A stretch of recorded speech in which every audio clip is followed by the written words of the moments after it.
पूर्व अध्याय में गुरु की महानता का दिग्दर्शन कराया गया है। अब इस अध्याय में उदी के महात्म्य का वर्णन किया जाएगा। प्रस्तावना। आओ पहले हम संतों के चरणों को प्रणाम करें, जिनकी कृपा दृष्टि मात्र से ही समस्त पाप समूह भस्म होकर हमारे आचरण के दोष नष्ट हो जाएंगे। उनसे वार्तालाप करना हमारे लिए शिक्षाप्रद और अति आनंददायक है। वे मन में यह मेरा और वह तुम्हारा ऐसा कोई भेद नहीं रखते। इस प्रकार के भेदभाव की कल्पना उनके हृदय में कभी भी उत्पन्न नहीं होती। उनका ऋण इस जन्म में तो क्या, अनेक जन्मों में भी नहीं चुकाया जा सकेगा। विभूति उदी।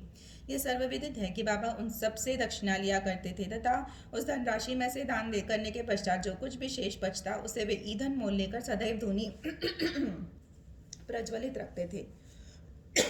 इस ध्वनि की भस्म ही उदी कहलाती है। भक्तों के शिरडी से प्रस्थान करते समय यह भस्म मुक्त हस्त से उन सभी को वितरित कर दी जाती थी। इस उदी से बाबा हमें क्या शिक्षा देते हैं? उदी वितरण कर बाबा हमें शिक्षा देते हैं कि इस अंगारे की नाई गोचर होने वाली ब्रह्मांड का प्रतिबिंब भस्म के ही समान है। हमारा तन भी ईंधन सदृश ही है, अर्थात पंचभूतादि से निर्मित है, जो कि सांसारिक भोगादि के उपरांत विनाश को प्राप्त कर भस्म के रूप में परिणत हो जाएगा। भक्तों को इस बात की स्मृति दिलाने के हेतु ही कि अंत में यह देह भस्म सदृश होने वाला है, बाबा उदी वितरण किया करते थे। बाबा उस उदी के द्वारा एक और भी शिक्षा प्रदान करते हैं कि संसार में ब्रह्म ही सत्य, जगत मिथ्या है। इस संसार में वस्तुतः कोई किसी का पिता, पुत्र अथवा स्त्री नहीं है। हम जगत में अकेले ही आए हैं और अकेले ही जाएंगे। पूर्व में यह देखने में आ चुका है और अब भी अनुभव किया जा रहा है कि उदी से अनेक शारीरिक और मानसिक रोगियों को स्वास्थ्य प्रदान किया है। यह तात्म्य बाबा तो भक्तों को दक्षिणा और उदी द्वारा सत्य और असत्य में विवेक तथा असत्य के त्याग का सिद्धांत समझाना चाहते थे। उस उदी से वैराग्य और दक्षिणा से त्याग की शिक्षा मिलती है। इन दोनों के अभाव में इस मायारूपी भवसागर को पार करना कठिन है। इसलिए बाबा दूसरे के भोग स्वयं भोग कर दक्षिणा स्वीकार कर लिया करते थे। जब भक्तगण विदा लेते तब वे प्रसाद के रूप में उदी देकर और कुछ उनके मस्तक पर लगाकर अपना वरद हस्त उनके मस्तक पर रखते थे। जब बाबा प्रसन्न चित्त होते तब वे प्रेमपूर्वक गीत गाया करते थे। ऐसा ही एक भजन उदी के संबंध में भी है। भजन के बोल है, रमते राम आओ जी उदिया की गोनिया लाओ जी। ये बाबा शुद्ध और मधुर स्वर में गाते थे। यह सब तो उदी के आध्यात्मिक प्रभाव के संबंध में हुआ, परंतु उसमें भौतिक प्रभाव भी था, जिससे भक्तों को स्वास्थ्य, समृद्धि, चिंता मुक्ति एवं अनेक सांसारिक लाभ प्राप्त हुए। इसलिए उदी हमें आध्यात्मिक और सांसारिक लाभ पहुंचाती है। अब हम उदी की कथाएं प्रारंभ करते हैं। बिच्छू का डंक। नासिक के श्री नारायण मोतीराम जानी बाबा के परम भक्त थे। वे बाबा के अन्य भक्त रामचंद्र वामन मोडक के अधीन काम करते थे। एक बार वे अपने माता पिता के साथ शिरडी गए तथा बाबा के दर्शन का लाभ उठाया। तब बाबा ने उनकी माँ से कहा कि अब तुम्हारे पुत्र को नौकरी छोड़कर स्वतंत्र व्यवसाय करना चाहिए। कुछ दिनों में बाबा के वचन सत्य निकले। नारायण जानी ने नौकरी छोड़कर एक उपहार गृह आनंदाश्रम चलाना प्रारंभ कर दिया, जो अच्छी तरह चलने लगा। एक बार नारायण राव के एक मित्र को बिच्छू ने काट खाया, जिससे उसे असहनीय पीड़ा होने लगी। ऐसे प्रसंगों में उदी तो रामबाण प्रसिद्ध ही है। काटने के स्थान पर केवल उसे लगा ही तो देना है। नारायण ने उदी खोजी, परंतु कहीं न मिल सकी। उन्होंने बाबा के चित्र के समक्ष खड़े होकर उनसे सहायता की प्रार्थना की और उनका नाम लेते हुए उनके चित्र के सम्मुख को जलती हुई उदबत्ती में से एक चुटकी भस्म बाबा की उदी मानकर बिच्छू के डंक मारने के स्थान पर लेप कर दिया। वहां से उनके हटाते ही पीड़ा तुरंत मिट गई और दोनों अति प्रसन्न होकर चले गए। प्लेग की गांठ। एक समय एक भक्त बैंड्रा में था। वहां उसे पता चला कि उसकी लड़की जो दूसरे स्थान पे है प्लेगग्रस्त है और उसे गिल्टी निकल आई है। उनके पास उस समय उदी नहीं थी, इसलिए उन्होंने नाना चंदोरकर के पास उदी भेजने के लिए सूचना भेजी। नाना साहब ठाणे रेलवे स्टेशन के समीप ही रास्ते में थे। जब उनके पास ये सूचना पहुंची तो वो अपनी पत्नी सहित कल्याण जा रहे थे। उनके पास भी उस समय उदी नहीं थी, इसलिए उन्होंने सड़क पर से कुछ धूल उठाई और श्री साईं बाबा का ध्यान कर उनसे सहायता की प्रार्थना की तथा उस धूल को अपनी पत्नी के मस्तक पर लगा दिया। वह भक्त खड़े खड़े यह सब नाटक देख रहा था। जब वह घर लौटा तो उसे जानकर अति हर्ष हुआ कि जिस समय से नाना साहब ने ठाणे रेलवे स्टेशन के पास बाबा से सहायता करने की प्रार्थना की, तभी से उनकी लड़की की स्थिति में पर्याप्त सुधार हो चला था, जो गत 3 दिनों से पीड़ित थी। जामनेर का विलक्षण चमत्कार। सन 1904-5 में नाना साहब चंदेरकर खांडेर जिले के जामनेर में मामलतदार थे। जामनेर शिरडी से लगभग 100 मील से भी अधिक दूरी पर है। उनकी पुत्री मैनाताई गर्भावस्था में थी और प्रसव काल समीप ही था। उनकी स्थिति अति गंभीर थी। दो तीन दिनों से उसे प्रसव वेदना हो रही थी। नाना साहब ने सभी संभव प्रयत्न किए, परंतु वे सब व्यर्थ ही सिद्ध हुए। तब उन्होंने बाबा का ध्यान किया और उनसे सहायता की प्रार्थना की। उस समय शिरडी में एक रामगीर बुआ नाम के जिन्हें बाबा बापूगीर बुआ के नाम से पुकारते थे, अपने घर खानदेश को लौट रहे थे। बाबा ने उन्हें अपने समीप बुलाकर कहा कि तुम घर लौटते समय थोड़ी देर के लिए जामनेर में उतरकर ये उदी और आरती श्री नाना साहब को दे देना। रामगीर बुआ बोले कि मेरे पास केवल 2 ही रुपए हैं जो कठिनाई से जलगांव तक के किराए को पर्याप्त होंगे। फिर ऐसी स्थिति में जलगांव से और 30 मील आगे जाना कैसे संभव होगा? बाबा ने उत्तर दिया कि चिंता की कोई बात नहीं है, तुम्हारी सब व्यवस्था हो जाएगी। तब बाबा ने श्यामा से माधव अडकर द्वारा रचित प्रसिद्ध आरती की प्रतिलिपि कराई और उदी के साथ नाना साहेब के पास भेज दी। बाबा के वचनों पर विश्वास कर रामगीर बुआ ने शिरडी से प्रस्थान कर दिया और 2:45 रात्रि को जलगांव पहुंचे। उस समय उनके पास केवल 2 आने ही शेष थे, जिससे वे बड़ी दुविधा में थे। इतने में ही एक आवाज उनके कानों तक पड़ी कि शिरडी से आए हुए बापूगीर बुआ कौन है। उनने आगे बढ़कर बतलाया कि मैं ही शिरडी से आ रहा हूँ और मेरा ही नाम बापूगीर बुआ है। उस चपरासी ने, जो कि अपने को नाना साहेब चंदोरकर द्वारा भेजा हुआ बतला रहा था, उन्हें बाहर लाकर एक शानदार टांगे में बिठाया जिसके 2 सुंदर घोड़े जुते हुए थे।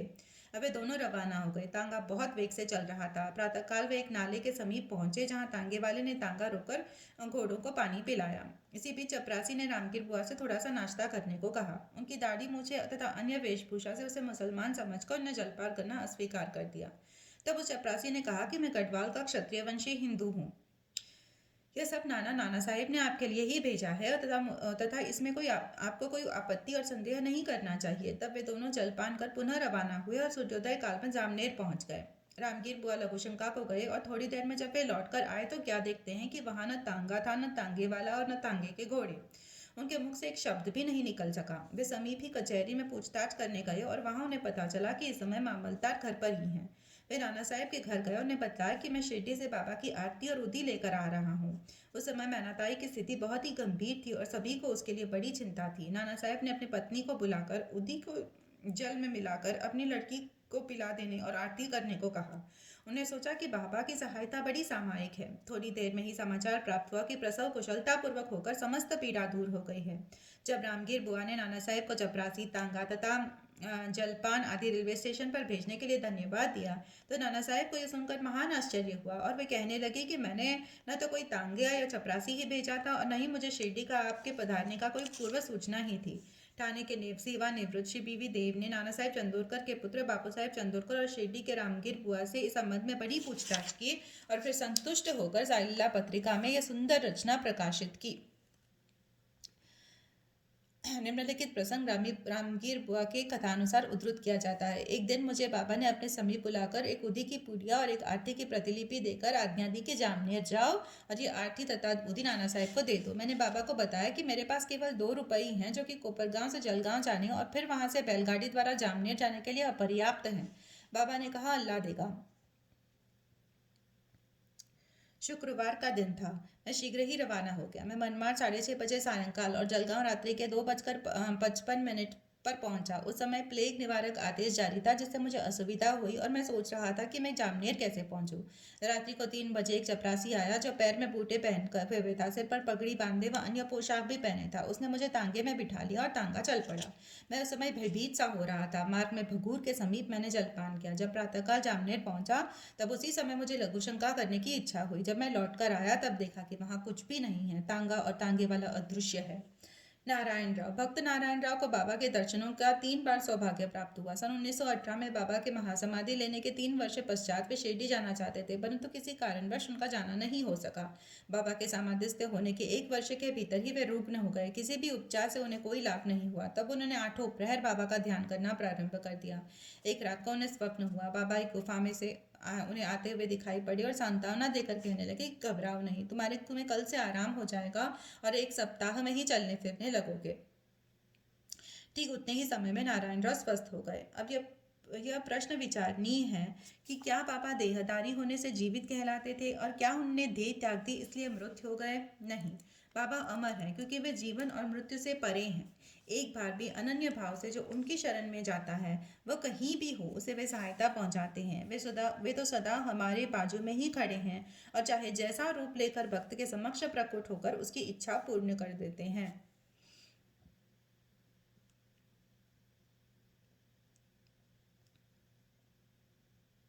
अन्ना साहेब कुलकर्णी सन 1917 में अप्पा साहेब कुलकर्णी के शुभ दिन आए। उनका ठाणे को स्थानांतरण हो गया। उन्हें बाला साहेब भाटे द्वारा प्राप्त बाबा के चित्र का पूजन करना आरंभ कर दिया।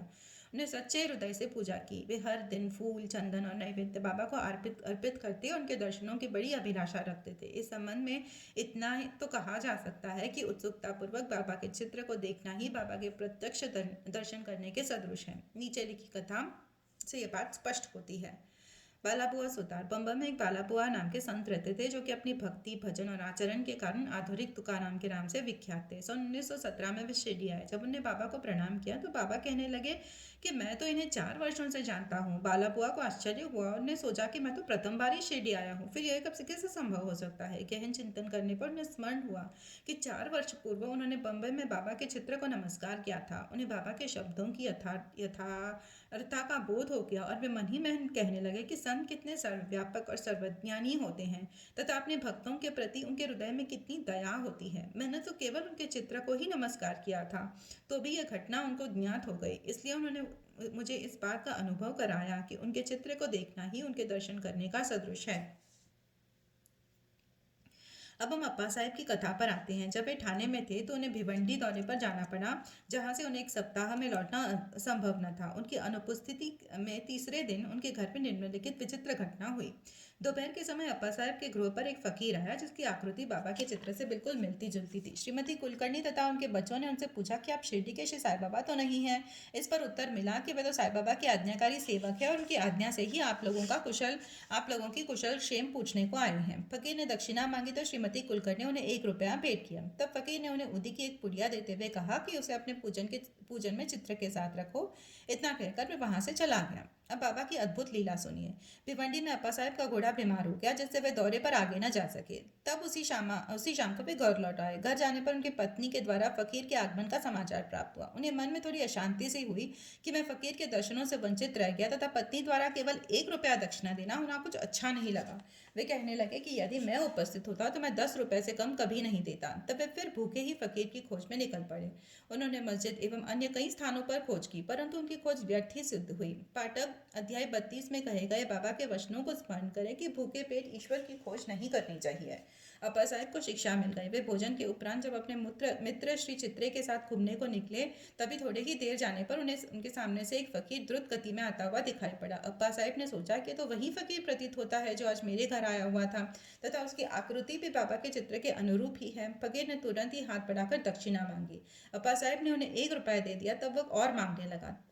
अब अप्पा साहब ने 2 रुपए दिए, तब भी उसे संतोष नहीं हुआ। उन्होंने अपने मित्र चित्रे से 3 रुपए उधार लिए, फिर भी वह मांगता ही रहा।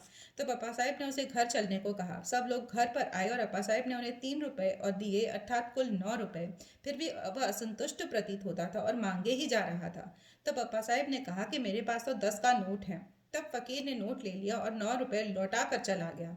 अप्पा साहब ने 10 रुपए देने को कहा था, इसलिए उनसे 10 रुपए ले लिए और बाबा द्वारा स्पर्शित 9 रुपए उन्हें वापस मिल गए। अंक 9 रुपए अर्थपूर्ण है तथा नवविधा भक्ति की ओर इंगित करते हैं। यहाँ ध्यान देने योग्य ये है कि लक्ष्मीबाई को भी उन्होंने अंत समय में 9 रुपए ही दिए थे। उदी की पुड़िया खोलने पर अप्पा साहब ने देखा कि उसमें फूल के पत्ते और अक्षत हैं। जब वे कालांतर में शिरडी गए तो उन्हें बाबा ने अपना एक केश भी दिया। उन्हें उदी और केश को एक ताबीज में रखा और उसे वे सदैव हाथ पर बांधते थे। अब अप्पा साहब को उदी की शक्ति विदित हो चुकी थी। वे कुशाग्र बुद्धि के थे। प्रथम उन्हें 40 रुपए मासिक मिलते थे, परंतु बाबा की उदी और चित्र प्राप्त होने के पश्चात उनका वेतन कई गुना हो गया तथा उन्हें मान और यश भी मिला। इन अस्थायी आकर्षणों के अतिरिक्त उनकी आध्यात्मिक प्रगति भी शीघ्रता से होने लगी। इसलिए सौभाग्यवश जिनके पास उदी है, उन्हें स्नान करने के पश्चात मस्तक पर धारण करना चाहिए और कुछ जल में मिलाकर वह तीर्थ की नाई ग्रहण करना चाहिए। हरिभाऊ कर्णिक सन 1917 में गुरु पूर्णिमा के शुभ दिन डहाणू जिला ठाणे के हरिभाऊ कर्णिक शिरडी आए तथा उन्होंने बाबा का यथाविधि पूजन किया। उन्हें वस्तुएं और दक्षिणा आदि भेंट कर श्यामा के द्वारा बाबा से लौटने की आज्ञा प्राप्त की। वे मस्जिद की सीढ़ियों पर से उतरे ही थे कि उन्हें विचार आया कि 1 रुपया और बाबा को अर्पण करना चाहिए। वे श्यामा को संकेत से यह सूचना देना चाहते थे कि बाबा से जाने की आज्ञा प्राप्त हो चुकी है, इसलिए मैं लौटना नहीं चाहता हूँ। परंतु श्यामा का ध्यान उनकी ओर नहीं गया, इसलिए वे घर को चल पड़े। मार्ग पे वे नासिक में श्री कालाराम के मंदिर में श्री दर्शनों को गए। संत नरसिम्हा महाराज जो कि मंदिर के मुख्य द्वार के भीतर बैठा करते थे, भक्तों को वहीं छोड़कर हरिभाऊ के पास पास आए और उनका हाथ पकड़कर कहने लगे कि मुझे मेरा रुपया दे दो। कर्णिक को बड़ा आश्चर्य हुआ और उन्हें सहर्ष रुपया दे दिया। उन्हें विचार आया कि मैंने बाबा को रुपया देने का मन में जो संकल्प किया था, तो बाबा ने यह रुपया नासिक के नरसिम्हा महाराज के द्वारा ले लिया। इस कथा से सिद्ध होता है कि सब संत अभिन्न है तथा वह किसी न किसी रूप में एक साथ ही कार्य किया करते हैं। श्री सद्गुरु साईनाथ अर्पणमस्तु। शुभम भवतु।